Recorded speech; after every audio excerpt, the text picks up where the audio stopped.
समंदर की गहराइयों में नाविकों की जहाज बुरी तरह फंसी हुई थी। 100 फीट लंबी व्हेल ने उन्हें घेर लिया था। ओवेन को लगा कि वे उस व्हेल को मार कर ही बच सकते हैं। उसने जहाज का सबसे बड़ा हार्पून व्हेल को दे मारा। व्हेल गोते लगाते हुए समंदर की गहराइयों में चली गई और देखते ही देखते वह व्हेल पूरे विशालकाय जहाज को ही खींचने लगी। रस्सी के रास्ते में आने वाला हर सामान तहस नहस हो गया। जहाज का मजबूत मस्तूल तिनके की तरह टूट कर गिर पड़ा और कई नाविक उसके चपेट में आ गए। बाद में नाविकों की ऐसी दुर्दशा हुई जिसे सोचने से भी डर लगता है। वे एक गेम खेलते थे और जो हारा वो सबका निवाला बनता था। ये सच्ची कहानी है सन 1820 के उस दौर की, जब व्हेल के तेल से शहरों में रोशनी होती थी। फिर इसका इस्तेमाल औद्योगिक कंपनियों में होने लगा और इसकी ग्लोबल डिमांड बढ़ने लगी। कंपनियां लालच में नाविकों को समंदर की खतरनाक गहराइयों में भेजने लगी। एक लेखक के मन में यह सवाल उठा कि क्या समंदर में सचमुच मॉन्स्टर्स होते हैं। इसी पर उन्होंने मोबी डिक नामक पुस्तक लिखनी शुरू की। लेखक हरमन उस एसेक्स नामक जहाज के इकलौते सर्वाइवर थॉमस से मिलने पहुंचे, जिस पर उस विशालकाय व्हेल ने हमला किया था। थॉमस की हालत बहुत खराब थी और उनका गुजारा मुश्किल से हो रहा था। हरमन ने उस भयावह घटना की सच्चाई जानने के लिए थॉमस को ढेर सारे पैसों का ऑफर दिया, लेकिन थॉमस उस खौफनाक मंजर को याद कर ही कांप जाते थे। इसलिए उन्होंने हरमन का ऑफर ठुकरा दिया। पर उनकी बीवी हट कर बैठी क्योंकि उन्हें पैसों की सख्त जरूरत थी। यहीं से असली कहानी शुरू होती है। ओवेन उस समय का एक उभरता हुआ नाविक था। वह अपनी पत्नी पेगी के साथ बहुत खुश था और जल्द ही उनके घर एक नन्हा मेहमान आने वाला था। इस ट्रिप पर ओवेन को पहली बार कैप्टन की पदवी मिलने की उम्मीद थी, लेकिन जब वह ऑफिस पहुंचा तो पता चला कि उसे इस बार भी केवल फर्स्ट मेट बनाकर ही भेजा जा रहा है। उसे कैप्टन पोलार्ड के अधीन काम करना होगा। गुस्से में ओवेन ने उसी पल नौकरी छोड़ने का फैसला कर लिया। बॉस भी जानता था कि ओवेन जैसा काबिल नाविक उन्हें दूसरा नहीं मिलेगा। उसने ओवेन को मनाते हुए इस बार 2000 बैरल तेल का टारगेट दिया और पक्का वादा किया कि अगली बार वह कैप्टन होगा। लेकिन इस बार ओवेन झांसे में आने वाला नहीं था। उसने साफ कह दिया कि उसे यह सब लिखित में चाहिए। एक रईस घराने का लड़का पोलार्ड चुपके से उनकी सारी बातें सुन रहा था। ओवेन के जाने के बाद कंपनी के मालिक ने उसे खुशखबरी दी कि ओवेन अब उसके अधीन काम करेगा। पोलार्ड को एसेक्स की कप्तानी सौंप दी गई, जबकि उसे समुद्र का कोई खास अनुभव नहीं था। इधर ओवेन गुस्से में घर लौटा और अपनी पत्नी पेगी को सब कुछ बताया। पेगी तो चाहती ही नहीं थी कि वो अब इस खतरनाक काम पर जाए, क्योंकि उसी दिन एक जहाज लौटा था जिसके 3 नाविकों का कुछ पता नहीं था। लेकिन ओवेन का जुनून उसे रुकने नहीं दे रहा था। तब पेगी ने उसे अपना हार पहनाया ताकि यह उसे याद दिलाता रहे कि कोई घर पर उसके लौटने का इंतजार कर रहा है। दूसरी तरफ कैप्टन पोलार्ड के पिता उसे सिखा रहे थे कि अब वह एक कप्तान है और उसे जहाज पर अपना दबदबा बनाए रखना होगा। इसके बाद वे अपने लंबे सफर पर निकल पड़े। उस वक्त थॉमस की उम्र करीब 14 साल रही होगी और उसे पहली बार कैबिन बॉय की नौकरी मिली थी। थॉमस को पूरा विश्वास था कि एक दिन वह भी किसी बड़े ओहदे पर पहुंचेगा। ओवेन और सेकंड मेट जॉय पुराने दोस्त थे और सालों से साथ काम कर रहे थे, लेकिन कैप्टन पोलार्ड के साथ यह उनका पहला ट्रिप था। सफर के दौरान ही उनके बीच बहस छिड़ गई। पोलार्ड अहंकार में कहने लगा, मैं कप्तान हूँ, क्या तुम्हें नहीं पता कि कप्तान को कितनी इज्जत दी जानी चाहिए। इसी बीच जहाज का पाल खोलते वक्त अचानक अटक गया, जिससे जहाज के पलटने का खतरा पैदा हो गया। ओवेन ने शब्दों के बजाय अपने काम से जवाब दिया। अगले दिन ओवेन इमरजेंसी ड्रिल करा रहा था, तभी कप्तान पोलार्ड ने अचानक जहाज की रफ्तार बढ़ाने का आदेश दे दिया। जैसे ही पाल पूरी तरह खोले गए, जहाज हवा से बातें करने लगा। ये देख बाकी कर्मचारी खुशी में कप्तान की तारीफ करने लगे, लेकिन कुछ ही दूरी पर ओवेन और जॉय को एक भयानक तूफान आता दिखाई दिया। उनकी चिंता बढ़ गई। उन्होंने तुरंत कप्तान को सलाह दी कि रफ्तार धीमी की जाए, वरना जहाज पलट सकता है। लेकिन कप्तान पोलार्ड ने अपने अहंकार में उनकी एक न सुनी। नतीजा यह हुआ कि जहाज सीधे उस भयानक तूफान के बीच जा फंसा। जहाज की वेल बोट्स टूट गईं और पूरे जहाज पर हाहाकार मच गया। हवा इतनी तेज थी कि पाल को गिराना भी मुमकिन नहीं हो पा रहा था। लग रहा था कि आज वे समंदर की गर्त में समा जाएंगे, लेकिन काफी नुकसान झेलने के बाद वे किसी तरह उस तूफान से बाहर निकल आए। हादसे से घबराकर कैप्टन पोलार्ड ने वापस लौटने का मन बना लिया। उसने ओवेन से कहा कि वे वापस जाकर जहाज की मरम्मत कराएंगे, लेकिन इस हादसे की सारी जिम्मेदारी ओवेन को लेनी होगी और उसे अपना इस्तीफा देना होगा। ओवेन यह सुनकर दंग रह गया। उसने साफ कहा, यह सब आपकी गलती से हुआ है। आपने समय रहते स्पीड कम नहीं की। इस पर पोलार्ड और भी भड़क उठा कि इमरजेंसी ड्रिल करने को किसने कहा था। आगे वो ओवेन की गरीबी का मजाक उड़ाते हुए बोला, तुम एक मामूली किसान के बेटे हो, अपनी औकात में रहो। मैं कैप्टन पोलार्ड हूँ। मेरा खानदान सदियों से समुद्र पर राज कर रहा है। ओवेन ने गुस्सा पी लिया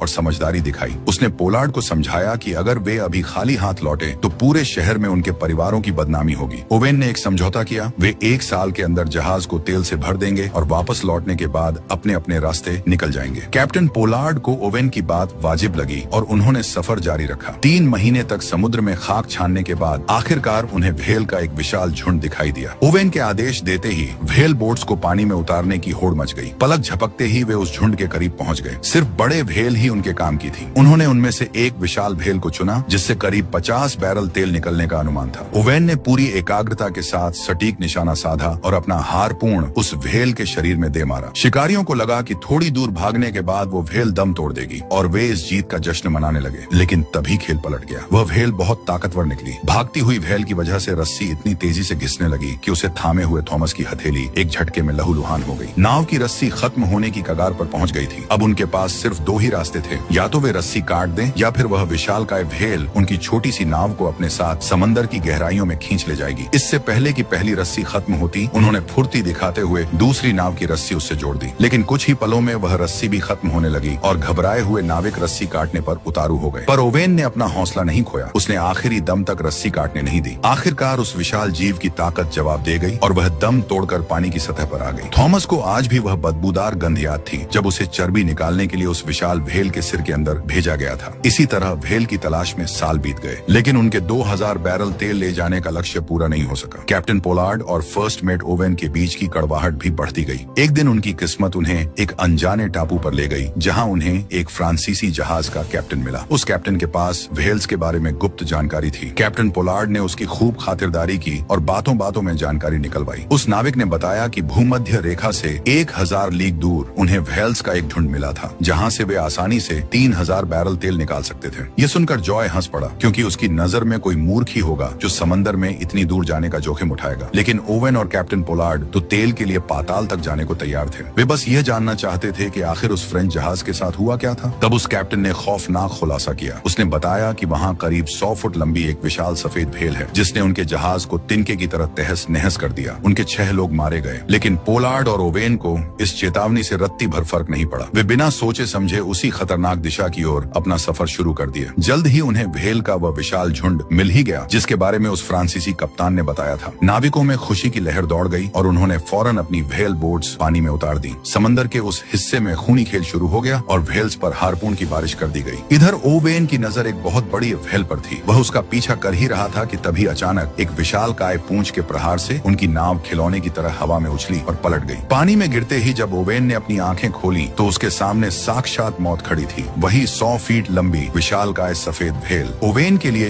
यह अपनी काबिलियत साबित करने का एक सुनहरा मौका था। चूंकि नाव क्षतिग्रस्त हो चुकी थी, इसलिए उसकी टीम मरम्मत के लिए वापस मुख्य जहाज एसेक्स की ओर लौट गई। उधर कैप्टन पोलार्ड की टीम ने एक व्हेल का शिकार कर लिया था। ओवेन और पोलार्ड के बीच कौन बेहतर नाविक है, इसकी होड़ तो पहले से ही लगी थी। पोलार्ड की जीत ने ओवेन के जुनून को और बढ़ा दिया। ओवेन ताबड़तोड़ अपनी नाव की मरम्मत कर ही रहा था कि तभी वह सफेद व्हेल सीधे मुख्य जहाज से टकरा गई। टक्कर इतनी जोरदार थी कि जहाज में छेद होकर पानी भरने लगा। जैसे ही वह दैत्य जहाज से थोड़ी दूर गया, ओवेन ने उसे खत्म करने का फैसला किया। उसने जहाज का सबसे घातक हार्पून निकाला, सटीक निशाना साधा और अपनी तरफ आ रहे उस सफेद दैत्य पर हार्पून दे मारा। वह दैत्य दर्द से छटपटाते हुए जहाज के नीचे डुबकी लगा गया। दर्द से बिलबिलाता हुआ वह सफेद दैत्य उनसे दूर भागने लगा। हार्पून की रस्सी बिजली की गति से खींचने लगी और देखते ही देखते वह व्हेल पूरे विशालकाय जहाज को ही खींचने लगी। रस्सी के रास्ते में आने वाला हर सामान तहस नहस हो गया। जहाज का मजबूत मस्तूल तिनके की तरह टूटकर गिर पड़ा और कई नाविक उसके चपेट में आ गए। तभी खिंचाव अपनी चरम सीमा पर पहुंच गया और अचानक हार्पून व्हेल के शरीर से उखड़कर बाहर निकल गया। वह सफेद दैत्य अब आजाद था। उधर कैप्टन पोलार्ड की नजर जैसे ही डूबते हुए एसेक्स जहाज पर पड़ी, वे फौरन शिकार छोड़कर वापस लौट आए। वहां पहुंचते ही उन्हें पता चला कि उनके 2 साथियों की जान जा चुकी थी और जहाज अब किसी भी पल समंदर में समा सकता था। बिना वक्त गंवाए खाने पीने का सामान और मुख्य जहाज का पाल भी उतार लिया गया, ताकि छोटी नावों को हवा के सहारे चलाया जा सके। इसी आपाधापी के बीच जहाज के टूटे हुए ड्रमों से तेल पूरी डेक पर फैल गया और अचानक वहां भीषण आग लग गई। सभी लोग जान बचाकर जहाज से नीचे कूद गए, लेकिन ओवेन अभी भी जलते हुए एसेक्स के अंदर से बंदूकें निकाल रहा था। वो जानता था कि उनके बीच बगावत हुई तो बंदूकें काम आएंगी। वही गिरते मलबे और उठती लपटों को देख ओवेन के साथियों को लगा कि अब उसका बच पाना नामुमकिन है, लेकिन ओवेन ऐन वक्त पर बाहर कूद गया। कुछ ही पलों में उनका वह विशालकाय जहाज उनके सामने ही धू धू करके जल उठा और हमेशा के लिए समंदर की गहराइयों में समा गया। अब सबसे बड़ा सवाल यह था कि इतनी दूर आ जाने के बाद वे सुरक्षित वापस कैसे लौटेंगे। कैप्टन पोलार्ड ने स्थितियों को देखते हुए कड़े नियम लागू कर दिए। उन्होंने सबके लिए दिन में सिर्फ एक वक्त का आधा पेट खाना और आधा कप पानी तय किया। नाविक फुसफुसाने लगे कि इतनी कम खुराक के साथ तो वे बीच समंदर में ही दम तोड़ देंगे। तभी अचानक कॉफिन ने ओवेन पर पिस्तौल तान दी। ओवेन से जबरन कबूल करवाने लगा कि वे सब आज उसकी वजह से इस मुसीबत में फंसे हैं। अपने दोस्त को खतरे में देख जॉय ने भी बिजली की फुर्ती से कॉफिन पर बंदूक तान दी। पूरा माहौल तनावपूर्ण हो गया और ऐसा लगा मानो वे आपस में ही खून खराबा कर बैठेंगे। आखिरकार कैप्टन पोलार्ड ने बीच बचाव किया और कॉफिन को समझा बुझाकर शांत कराया। अगली सुबह से उन्होंने ईस्टर आइलैंड की यात्रा शुरू की, जो करीब 3000 3000 मील का एक बेहद लंबा और कठिन सफर था। सूरज की स्थिति और कंपास की मदद से वे लगातार आगे बढ़ते रहे, लेकिन 12वें दिन उनकी हिम्मत जवाब देने लगी। जब उन्हें महसूस हुआ कि वे जहां से चले थे घूम फिरकर शायद वहीं वापस आ गए हैं। कुछ नाविकों का तो यहाँ तक कहना था कि वे श्रापित हो चुके हैं। उसी शाम वे एक और भयानक तूफान के बीच फंस गए। लहरें इतनी ऊंची और खूंखार थीं कि एक नाविक संतुलन खोकर समंदर में जा गिरा और पलक झपकते ही लहरों में विलीन हो गया। तभी नाव का बूम जॉय के सिर पर जा लगा, जिससे वह लहूलुहान हो गया। खौफ तो तब और बढ़ गया जब उन्होंने देखा कि वह विशालकाय सफेद व्हेल भी उसी इलाके में गोते लगा रही थी। ओवेन को अच्छी तरह पता था कि अगर उस दैत्य ने एक बार भी हमला किया तो उनके जिंदा वापस लौटने की बची खुची उम्मीद भी मिट्टी में मिल जाएगी। अगली सुबह तक जॉय की हालत और भी खराब हो चुकी थी। अपने सबसे भरोसेमंद दोस्त को इस हालत में देख ओवेन बुरी तरह डर गया। उसने तुरंत जॉय को पानी पिलाया तो बाकी लोग आपस में कानाफूसी करने लगे। साफ था कि वो अपने हिस्से का पानी किसी और पर बर्बाद नहीं करना चाहते थे। हालांकि ओवेन के खिलाफ जाने की उनमें हिम्मत नहीं थी। समुद्र की अनंत गहराइयों में भटकते हुए 34 दिन गुजर चुके थे। भूख और प्यास ने सबको कंकाल बना दिया था और अब उनके पास बस चंद बिस्कुट ही बचे थे। ओवेन ने उन आखिरी बिस्कुटों को बड़ी सावधानी से बराबर हिस्सों में तोड़कर अपने साथियों को दिया और एक छोटा सा टुकड़ा खुद खाने लगा। तभी दूर क्षितिज पर उन्हें एक टापू की धुंधली सी आकृति दिखाई दी। नाविकों की आंखों में चमक लौट आई और वे पूरी ताकत से चप्पू चलाने लगे। अचानक ओवेन के कान किसी खतरे को भांप गए। उसने पानी के नीचे एक अजीब सी हलचल सुनी और तुरंत तीनों नावों को रुकने का इशारा किया, लेकिन वे उस विशालकाय सफेद दैत्य के हमले से बच नहीं सके। उस दैत्य ने बिजली की गति से कैप्टन पोलार्ड की नाव पर जोरदार प्रहार किया। टक्कर इतनी भयानक थी कि पाल का भारी बांस टूटकर एक नाविक के पेट के घुस गया। उस हमले की जद में दूसरी नाव भी आ गई और सभी नाविक तिनके की तरह उछलकर पानी में जा गिरे। देखते ही देखते वह दैत्य नजरों से ओझल हो गया। लेकिन यह तो बस शुरुआत थी। अचानक उसने ओवेन की नाव पर नीचे से हमला किया। नाव के साथ साथ ओवेन भी हवा में उछला और सटीकता के साथ उस दैत्य के शरीर पर कुल्हाड़ी से वार किया। कुल्हाड़ी की चोट खाते ही वह भारी भरकम दैत्य पानी में गिरा और वहां से भाग खड़ा हुआ। हालांकि तब तक बहुत देर हो चुकी थी। एक नाविक ने अपनी जान गंवा दी थी, लेकिन तभी समुद्र की लहरें उन्हें बहाकर उस टापू के किनारे ले आईं। तभी ओवेन का ध्यान अपनी गर्दन की ओर गया। लहरों के थपेड़ों के बीच उसकी पत्नी की दी हुई वह आखिरी निशानी कहीं खो चुका था। दूसरी तरफ भूख से बेहाल एक नाविक पास ही बैठे एक पक्षी पर झपट पड़ा। पक्षी तो उड़ गया, लेकिन उसके अंडे वहीं रह गए। उस नाविक ने बिना एक पल की देरी किए उन अंडों को फोड़ा और कच्चा ही गटक गया। इधर ओवेन ने पहाड़ की दरारों से टपकती पानी की बूंदों से अपनी प्यास बुझाई। फिर एक छोटे से गड्ढे में फंसी मछली को पकड़ा और उसे कच्चा ही खा लिया। कैप्टन पोलार्ड ने अनुमान लगाया कि यह ड्यूसी आइलैंड हो सकता है। सभी नाविकों के बीच यह सहमति बनी कि वे इसी टापू पर रुकेंगे। यहाँ लगातार आग जलाए रखेंगे ताकि अगर कोई भी जहाज दूर से गुजरे तो उन्हें धुएं से उनकी मौजूदगी का पता चल सके। टापू पर मिली राहत कुछ ही पलों की थी, क्योंकि जल्द ही ओवेन के सामने वहाँ की खौफनाक सच्चाई आ गई।